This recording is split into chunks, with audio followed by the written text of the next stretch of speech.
할렐루야. 예. 왜 자꾸 헌신 예배가 꼭 여고생들 문학반 분위기가 자꾸 나는지 모르겠습니다. 하여튼 준비하시느라고 고생하셨고요. 감사합니다. 우리 그 백신 이제 많은 분들이 맞고 있는데요. 저도 천천히 맞으려고 생각했다가 우리 성도들을 위해서도 그렇고 빨리 사회적 그 방역이 이루어지기 위해서 빨리 맞는 것이 좋겠다고 생각이 듭니다. 해서 여러분 하실 수 있거든. 저는 이번에 그 조조남 권사님 아들 그 병원에서 의원에서 주사를 맞습니다. 다음 주 화요일 날. 여러분들도 가급적 빨리 맞으셔서 사회적 방역에 참여해 주시기 바랍니다. 우리 기관 헌신 예배, 지난번 드보라 헌신 예배 드릴 때 드보라 이야기, 꿀벌이라는 이름으로 지어진 드보라에 관한 말씀의 이야기를 드렸고요. 지난번 우리 육남선교회 때는 스불론 지파, 스불론에 관한 이야기를 여러분에게 말씀을 드렸습니다. 오늘은 우리 루디아 여선교회의 헌신 예배를 드리면서 루디아 이야기라는 말씀으로 함께 은혜를 나누고자 합니다. 제게 있어서 우리 아브라함 선교회, 그 다음에 드보라 선교회는 제가 깍듯하게 모셔야 할 분들이고요. 또 그분들은 교회 안에서 존경과 사랑을 받아야 할 위치에 있는 분들입니다. 더불어 육남 선교회와 이 루디아 선교회는 저하고 아주 끈끈하게 연결되어서 강력한 파트너십으로 교회의 성장을 끌어야 하는 그런 중차대한 위치에 있는 분들이기도 합니다. 그래서 오늘 루디아 이야기를 제가 준비하면서 이 루디아와 같은 모습이 우리들에게 이루어지면, 우리 루디아 여성교회가 루디아라 불리면서 루디아가 어떤 사람이냐, 그냥 대부분 알기를 그냥 두아디라 성에 자주 비단 장사를 하는 아주 부자이고 능력 있는 여자다, 이렇게 대충 이해를 합니다. 그리고 사실은 이 루디아 이야기가, 루디아 이름이 여기에만 나오고 있어요. 이 루디아라는 이름의 뜻이요, 생산이라는 뜻입니다. 이 여인의 이름이 생산이라는 뜻인데요. 계략만 얘기하자면 이 원래 고향 소아시아 그 두아디라가 자기 고향이에요. 거기에서 두아디라와 빌립보를 왔다 갔다 하면서 이 자주 옷감 장사를 하는데, 이 당시 이 자주 옷감, 쉽게 그냥 비단으로 이해하십시오. 이 옷감은 굉장히 고급 옷감이라서 아무나 그것을 입을 수 있는 옷감이 못 돼요. 그래서 귀족들이나 왕족, 군인들, 상당한 부호들이 입는 옷이기 때문에 이 옷을 취급하는 루디아는 결코 이 싸구려 옷장사가 아니고 상당한 재력을 지닌, 그리고 사업 수완이 탁월한, 그래서 많은 두아디라성 사람과 빌립보 사람들에게 존경과 어떤 신망을 얻고 있는 여성 사업가입니다. 굉장히 지역에 영향력이 있고요. 나중에 끝에서 나옵니다만 자기 집안을 다 세례받게 만들어요. 여러분들이 자기 집안을 세례 주었다 해서 아들, 딸 정도로 그렇게 이해하시죠. 이 당시에 자기 집안이라고 하는 일족을 얘기합니다. 일족을 다 개종시켜버릴 정도로 힘이 있는 여자예요. 이 여인의 이름이 생산이라는 뜻인데요.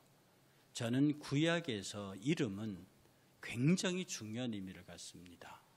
이름을 바꾸잖아요. 아브라함에서 아브라함으로, 야곱에서 이스라엘로, 그리고 이스라엘 사람들은 그 이름에다가 각각 의미를 둡니다. 세계적으로 다 이름에 어떤 의미를 두려고 하는 경향들이 있습니다. 왜냐하면 그 이름이 상징하는 바가 있기 때문에. 그러나 자칫 여러분들이 오해하기 쉬운 것은 이름을 바꾸거나 이름 자체에 무슨 신통력이 있는 것처럼 말하거나 가르치는 것은 그건 이단 수준에 들지 못하고 그건 무속적인 사입입니다. 이름을 바꾸어서 운명을 바꾸고 이름을 바꾸어서 뭘 고치, 이것은 성경적인 근거를 전혀 갖지 못하는 그런 뜻입니다. 그래서 우리가 어떤 이름을 갖고 있다 할 때 그 이름이 함의하고 있는, 우리가 성도라 불린다 그러면 성도란 이름에 합당하게 사는 존재로 드러나는 거죠. 그래서 우리가 루디아라는 이름을 가졌다 그러면 루디아의 이름이라는 뜻이 생산자라는 뜻이고, 생산. 그러니까 루디아는 부지런히 무언가를 만들어내야 합니다. 그 이름에 걸맞는 모습이 되기 위해서. 소비적인 집단이 아니고 생산적인, 허무는 것이 아니라 세우는 그런 복 있는 집단으로 드러나는 이름이 루디아입니다. 해서 우리 교회 루디아 선교회에 속한 여러분들은 끝없이 무엇인가 아름답고 귀한 것들을 계속 생산해내는 생산지가 되기를 주의 이름으로 축복합니다. 이 처음에는요, 바울이 이쪽으로 올 생각이 없었습니다. 이 지중해 쪽 유럽으로 올 생각이 없고, 저기 소아시아 교회에 그 요한계시록에 나오는 아시아 7교회가 있는 그쪽으로 가려고 그랬어요. 1차 전도 여행도 글로 갔었거든요. 그러니까 2차 전도 여행도 그쪽으로 가려고 했는데 거기서 무슨 일이 터지느냐 하면은 바울과 바나바가 싸워요. 그러면서 둘이가 헤어지면서 바나바는 자기 조건 요한을 데리고 구브로로 가버렸단 말입니다. 제가 지도를 녹화하면 참 좋겠는데, 구브로로, 근데 원래 바울이 그쪽으로 가고 싶었어요. 근데 바나바가 그쪽으로 가니까 자기는 글로 갈 수가 없어서 할 수 없이 1차 전도 여행지였던 그쪽으로 떠나가기를 길을 잡았어요. 그런데 하나님께서 아시아 길로 넘어가려고 하는 바울의 일행을 붙잡습니다. 그 꿈속에 마케도니아 사람들이 나타나서 우리에게 오라고 손짓을 합니다. 바울이 꿈을 깨갖고요, 이게 뭐냐? 우리 성경 보겠습니다. 사도행전 16장. 우리 읽었던 본문입니다. 사도행전 16장 보면 6절에 보세요. 성령이 아시아에서 말씀을 전하지 못하게 하시거늘 그들이 부르기아와 갈라디아 땅으로 다녀가 무시아 앞에 이르러 비두니아로 가고자 애쓰되 예수의 영이 허락하지 아니하는지라. 무시아를 지나 드와로 갔는데 밤에 환상이 바울에게 보이니 마게도냐 사람 하나가 서서 그에게 청하 이르되 마게도냐로 건너와서 우리를 도우라 하거늘 바울이 그 환상을 보았을 때 우리가 곧 마게도냐로 떠나기를 힘쓰니 이는 하나님이 저 사람들에게 복음을 전하라고 우리를 부르신 줄로 인정함이라. 바울은 계속 아시아 쪽으로 가기를 원했어요. 만약에 이때 성령께서 그걸 막지 않으셨다면 이 복음은 아시아로 넘어왔습니다. 그래서 우리에게도 빠른 속도로 들어왔을 거라고요. 그런데 성령께서 이 복음의 방향을 어디로 바꾸느냐 하면 유럽 쪽으로 바꿉니다. 그 마케도니아 쪽으로. 여러분 이렇게 길다란 지도 있는 그쪽 이탈리아 있는 그쪽 말이에요. 그쪽으로 방향을 바꾸게 만들어요. 그래서 사도 바울의 발걸음이 그곳으로 넘어감으로써 선교의 주도권이 유럽으로 넘어갑니다. 그 갈림길인데, 그러니 사도 바울은 간절히 아시아 쪽으로 넘어가기를 원했지만 그곳에 자기가 세운 교회들을 돌아보면서 다시 견고해하기를 원했지만 성령께서는 그곳으로 가지 않게 막으셨어요. 여러분, 아시아로 선교 가고자 하는 게 잘못된 겁니까? 아시아로 선교 가면 안 됩니까? 그 생각이 틀린 겁니까? 바울이 아시아의 선교에 관한 열정을 갖고 있는 것, 성경 어디에 비추어 보아도 그건 잘못된 게 하나도 없습니다. 그런데 성령께서 막으셔요. 이것을 보면 우리가 하나님의 말씀을 전하는 사람들이 가져야 할 가장 큰 태도가 뭐냐면 내가 하겠다는 의지, 내가 선교하고 내가 전도하고 내가 무엇인가를 하겠다는 의지는 전혀 하나님의 사역 앞에서는 중요하지 않다는 거예요. 하나님이 어디로 언제 무엇을 하게 할 것이냐 여기에 집중하는 것이 선교하는 사람들의 가장, 우리 루디아 선교회잖아요. 이 선교하는 사람들의 가장 큰 특징은 선교 부서의 자체 선교 계획이나 어떤 그 목적이나 의지 전혀 그것이 아무 성경적으로 신학적으로 틀린 바 없습니다. 그런데 성령께서 막으셔요. 왜냐하면 하나님께서는 또 다른 원대한 계획을 가지고 사도 바울의 발걸음을 유럽으로 향하게 하시는, 그 발걸음이 마게도냐로 옵니다. 그런데 마게도냐에 딱 도착을 했는데 우리가 드로아에서 배를 떠나 사모드라교로 직행하 이튿날 네아폴리로 간다. 네아폴리가 거기서 빌립보까지 가는데 이게 보통 사도행전 20장에 보면 5일 걸리는 거리예요. 그런데 돛담 배 타고 순식간에 가버리면, 이틀 만에 가버리면 5일 만에 가는 거를 이틀 만에 가요. 그러니까 성령께서 굉장히 다급한 걸음을 보이시는 거죠. 그리고 빌립보에 도착했습니다. 이 빌립보는 마게냐 지방의 첫성이요. 이 첫성이란 말이 가장 큰 도시란 뜻입니다. 가장 큰 성이에요. 그리고 거기는 로마 법이 직할로 통치되는 로마 직할 도시였습니다. 로마 직할 도시고 로마 법이 바로 적용되는 도시예요. 거기에 빌립보에 바울이 도착을 했는데 거기에는 유대 회당이 없어요. 왜 회당이 없느냐 하면 당연히 회당이 있었으면 바울이 그 회당을 찾아가서 설교했을 거예요. 항상 그렇게 했으니까. 그러니까 거기에 회당이 없다는 것은 무엇을 말하냐면 이스라엘 남자가, 유대인 남자가 10명이 없다는 뜻입니다. 유대인들은 유대인 남자 10명, 가장 10명이 모이지 아니하면 회당을 못 만듭니다. 그래서 그 빌립보에 회당이 없다는 것으로 봐서 유대인이 10명이 안 된다는 얘기고, 유대인이 10명이 안 될 때 유대교로 개종한 사람들과 유대인들이 주로 강가에서 기도처를 만들어 놓고 기도했대요. 그러니까 빌립보에 도착한 바울 일행이 시나고게 회당은 없고, 그래서 혹시 강가에서 기도처 있을까 하고 글로 나갔다가 누구를 만나냐면 이 자주장사 루디아를 만납니다. 루디아가 그 강가에 왜 갔느냐? 강가에 기도하러 간 거예요. 강가에 기도하러 갔다가 거기서 바울 일행을 만났습니다. 바울이 그 여인들을 앞에 놓고 설교를 시작했어요. 그런데 여러분 본문 읽은 대로요, 안식일에 우리가 기도할 곳이 있을까 하여 13절에 문 밖 강가에 나가 거기 앉아서 모인 여자들에게 말하였는데, 두아디라 시에 사는 자주옥감 장사로서 하나님을 섬기는 루디아, 이방인들입니다. 개종한 여인입니다. 루디아라 하는 한 여자가 말을 듣고 있을 때에 주께서 그 마음을 열어 바울의 말을 따르게 하신지라.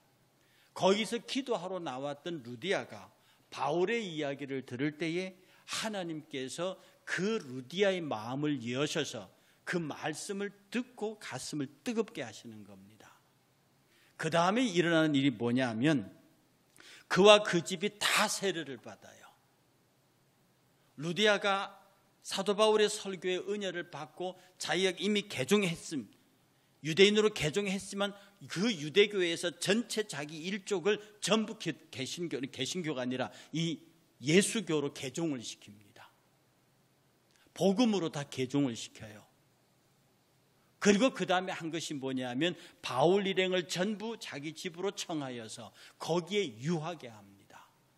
당시는 숙박시설이 잘 돼 있지 않는 시대였기 때문에 전도자들이 설교하고 나면 이 교회 기퉁에서 자거나 아니면 성도들의 집에서 기거하는 불편한 상황이에요. 그런데 바울 일행이 언제든지 묵을 수 있도록 자기 집을 바울 일행들에게 내놓습니다. 어떻게 결과가 되느냐?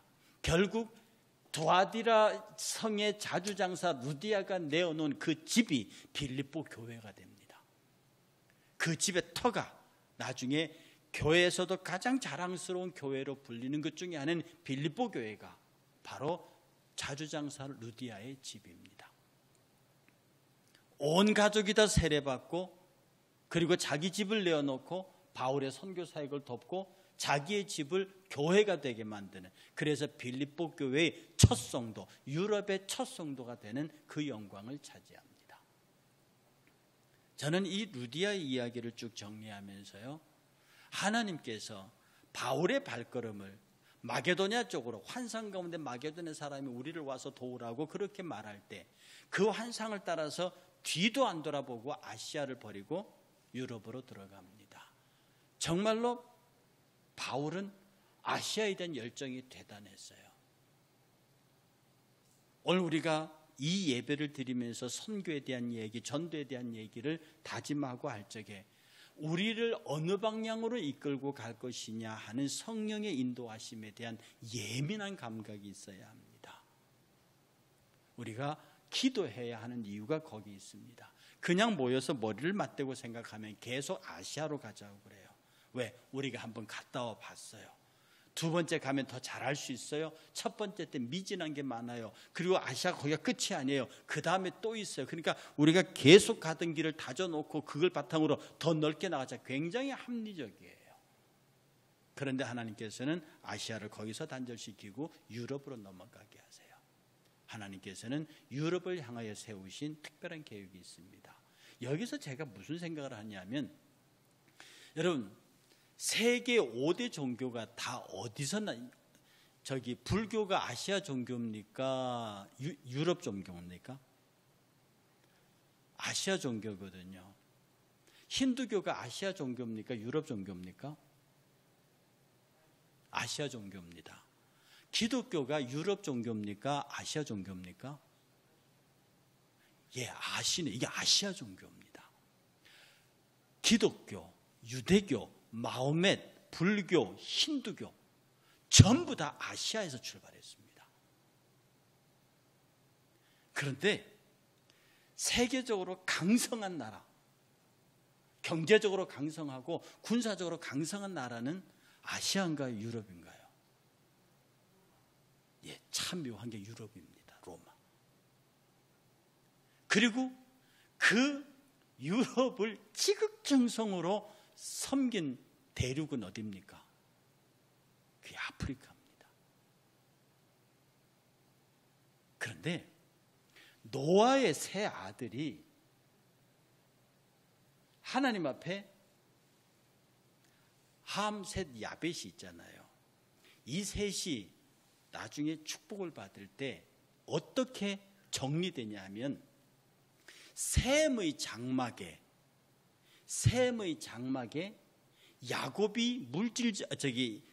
야벳이 물질적인 복을 누리고 함이 야벳을 섬긴다, 이렇게 되어 있습니다.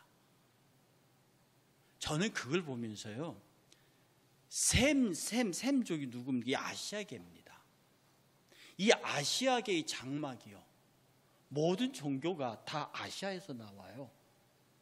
제가 서양 철학을 했지만 객관적으로 서양 철학은 동양 철학에 게임이 안 됩니다. 제가 보기에는 그렇습니다. 동양에는요, 깊은 철학적 사고와 종교적 심오함이 있는 지역입니다. 이것이 인류의 장막처럼 쳐져 있어요. 그리고 그 안에서 물질적인 복을 누리는 족속이 야벳 족속입니다. 백인종입니다. 그리고 벌거벗은 아버지를 막 놀렸던 게 함이에요. 그 함은 야벳을 섬기는, 지금이야 노예 해방됐고 흑인 해방됐지만 아직까지도 서양 사회에서 흑인의 자리가 없습니다. 물론 정치적으로 이렇게 높은 사람들이 있긴 하지만 여전히 의식은 그렇다 이 말이에요. 하나님께서는 그 큰 그림을 그려놓고 그야말로 셈의 장막 아래 야벳이 움직이게 하기 위해서 하나님은 바울의 발걸음을 셈의 장막에서 야벳 쪽으로 옮겨가게 합니다. 복음이 들어가는 곳마다, 이 바울의 발걸음이 가는 곳마다 유럽은 변했어요. 로마가 변합니다. 결국 로마가 콘스탄티누 대제에서 313년에 기독교가 국교가 되죠. 로마가 정말로 전 유럽을 통일하면서 기독교가 확 퍼져나갑니다. 그리고 서양사를 히스토리, 그들은 서양 역사를 히스 그의 스토리, 소유, 그의 이야기로 만듭니다. 그래서 그 서양 사람들은 역사를 그의 이야기, 예수 그리스도의 이야기라고 말하고 있는 거예요. 역사도 BC와 AD로 나눠서 BC, Before Christ, 주 전의 이야기, 아노 도미네, 주 후의 이야기. 역사의 구분도 BC와 AD로 나누고 서양사가요. 그리고 서양의 전체적인 역사를 그들이 끌어갑니다. 하나님께서는 당신이 세우시는 원대한 계획 아래서 하나님께서 준비해 가시는 발걸음을 끌어가는 거예요. 제가 언젠가 말씀드렸지만 예수 그리스도의 사후 복음의 세계화를 위해서 하나님이 준비하신 게 세 개가 있다고 그랬습니다. 하나는 로마예요. 하나님은 로마를 준비하셨고요. 또 하나는 하나님께서는 디아스포라, 흩어진 유대인들을 준비했습니다. 그리고 또 하나 준비한 것인 게 바울입니다. 로마가 왜 중요하냐면 바울이 선교할 때 로마는 완전히 전 세계를 평정하고 있는 곳이라서 이 모든 길을 로마로 통한다고 할 정도로 어디든지 갈 수 있는 길이 있었습니다. 그리고 로마는 법으로 다스리는 나라예요. 그래서 로마의 시민권을 가지고 있고 로마 법의 보호를 받는 사람은 어디로 가든지 해할 수 없도록 되어 있습니다. 그 다음에 디아스포라, 일명 흩어진 유대인들. 이게 누구냐면 고레스 황제가 바벨론의 포로에 있던 사람들을 전부 돌아가라고 말했을 때 그 지역에 바벨론의 포로로 와 있던 유대인들이 워낙 장사를 잘해서 돈을 많이 벌었어요. 그런데 고향으로 돌아가면 다 놓게 생겼으니까 나 안 돌아갈래 그러고 남은 사람이 있어요. 학산 느헤미야와 에스라를 따라서 거의 대부분 갔는데 상당수의 사람들이 안 가고 남았습니다. 그들이 쭉 지중해 소아시아 지역에 흩어져 살았어요. 그리고 곳곳에서 그들에게 회당을 짓고, 성전이 없으니까 회당을 짓고 유대교 신앙을 지키고 있었습니다. 바로 이 길을 따라서 바울이 전도 갔어요. 그리고 하나님 준비하신 게 바울이죠. 바울은 율법에 능통한 사람이었고요, 헬라어에 능통한 사람이었고요, 성경에 통달한 사람이었어요. 그러니 그는 로마의 시민권을 가지고 완벽한 헬라어 실력을 가지고 온 로마의 길을 따라다니면서 복음을 전했어요. 그 바울 선교의 첫 번째 유럽 선교에 부딪힌 게 두아디라입니다. 거기에서 만난 것이 루디아예요. 하나님께서는 2세기의 복음화를 위해서 로마와 디아스포라와 바울을 준비하신 하나님께서 이 바울을 위해서 두아디라 성의 루디아를 준비하셨어요. 나중에 바울이 편지를 쓸 적에요, 내가 그 두아디라 성의 부녀들을 기억하라, 이렇게 편지를 씁니다. 얼마나 열정적으로 그를 도왔는지 몰라요. 어쩌면 바울의 사역에서 이 루디아의 사역을 빼면 바울의 초기 사역을 설명할 수 없다고 해도 과언이 아닐 겁니다.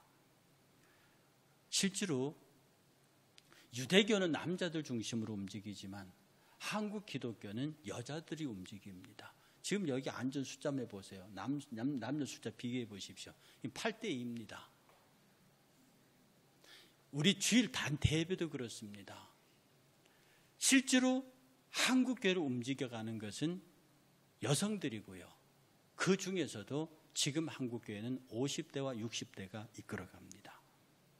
정말 걱정스러운 것은요, 이번에 경목 모임 하는데 어떤 교회 목사님이 그 얘기했어요. 장로님들이 그런데요, 목사님 계실 때까지는 어쩔 수 없는데 이 목사님하고 우리가 사라지면 그 다음은 어떡하지요? 그래서 그 교회에서는요, 재산을 정리해서 수익 구조를 만들어 놓는답니다. 소위 말해서 정기적으로 월 수입을 얻을 수 있는 구조를 만들어 놓는데요. 그래서 그 넓은 땅에다가 태양 발전소를 만들어서 일부는 쓰고 나머지는 그걸 판대요. 그 얘기하면서 너무 웃었습니다. 그래서 한 달에 한 200만 원 정도가 나온대요. 그걸 팔면. 이렇게 저렇게 해서 우리가 이 세상 떠난 다음에 이 교회가 계속 유지될 수 있겠느냐. 장로님들이 그걸 고민하면서 그렇게 한다는 얘기를 참 쓴 커피를 마시면서 그 간증을 하시는데 마음이 많이 아팠습니다. 그만큼 지금 한국교회가 위기 앞에 있다고요. 젊은이들이 주일 예배도 잘 오지 않습니다. 근데 이때 루디아는요, 자기가 딱 결심하는 순간에 온 가족을 다 밀어넣었어요. 어쩌면 오늘 루디아 선교회의 제1과제가 뭐냐 하면 자기 집안을 교회로 몰아넣는 일입니다.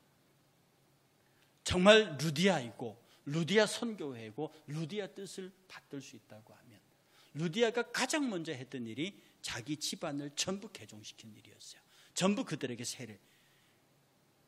요 본문 바로 뒤에 무슨 사건이 있느냐 하면 어떤 여종 하나가 귀신 씌어가지고 그 귀신을 점을 치는 바람에 돈을 많이 보이는 주인이 있었어요. 그런데 바울이 그 종을 고쳐버립니다. 그러니까 그 주인이 바울을 고발하고 빌립보감에 갇혀요. 그런데 천사가 깨우자네 도망 안 가잖아요. 나중에 간수가 와서 보니까 진짜 있거든. 그래서 간수가 말합니다. 선생들아, 내가 어떻게 해야 구원을 얻으리까? 했더니 그 유명한 말이 뭡니까? 주 예수를 믿으라. 그리하면 너와 내 집에 구원을 얻으리라. 그렇게 한 다음에 바로 일어난 일이 뭡니까? 간수들 가족이 다 세례받는 일이에요. 초대교회는 예수를 영접하면 가장 먼저 했던 일이 뭐냐면 자기 집안을 교회 안으로 이끄는 일이었습니다. 어쩌면 루디아 선교회가 앞장서서 우리 교회의 모든 식구들을 교회로 이끌어내는 루디아 선교 사역의 1번 작업이 먼저 그것일 줄로 믿습니다. 그러니 우리 루디아 회원들도 그렇게 할 뿐 아니라 우리 교회 안인 루디아 선교회의 영향권 안에 있는 우리 교회의 모든 가정들이 다 그리스도인의 안에서 구원의 사업에 동참할 수 있도록 우리 가족을 주님 앞에 내놓는 일이 가장 먼저 선행되어야 할 줄 압니다. 두 번째 루디아는요, 자기의 전 집을 다 내놨습니다. 그리고 바울이 필요한 것에 관해서는 묻지도 따지지 않고 지원했습니다. 바울은요, 로마에 갔을 때는 로마에 있는 사람으로, 빌립보에 있을 때는 빌립보에 있는 대로, 특히 빌립보에서는 루디아로부터 절대적인 후원을 받고 있었습니다. 복음을 위해서 수고하고 복음을 위해서 섬기는 것에 관해서 정말 루디아는 우리말로 묻지도 따지지 아니하고 바울이 마음껏 설교할 수 있도록 선교하고 복음을 전할 수 있도록 그 뒤에 강력하게 백업하는 자리에 서 있었다고 하는 겁니다. 저는 우리 루디아 선교회도요, 저를 포함한 우리 목회자들이 마음껏 말씀을 전하고 선교할 수 있도록 전폭적인 지원과 기도가 있어야 할 줄로 믿습니다. 저는 그 일에 관하여 더 열심히 나오시고 그 일에 관해 더 많이 기도하시고 그 일에 관해 더 부족하고 모자란 점이 있을 때마다 그것을 내가 기도로 채우리라. 저라고 왜 부족이 없고 약점이 없겠습니까? 우리 부목사님, 우리 전도사님들 부족하고 모자란 점이 왜 없겠습니까? 없다고 하면 그게 거짓말이지. 그렇기 때문에 성도들의 기도가 필요한 거고 성도들의 도움이 필요한 겁니다.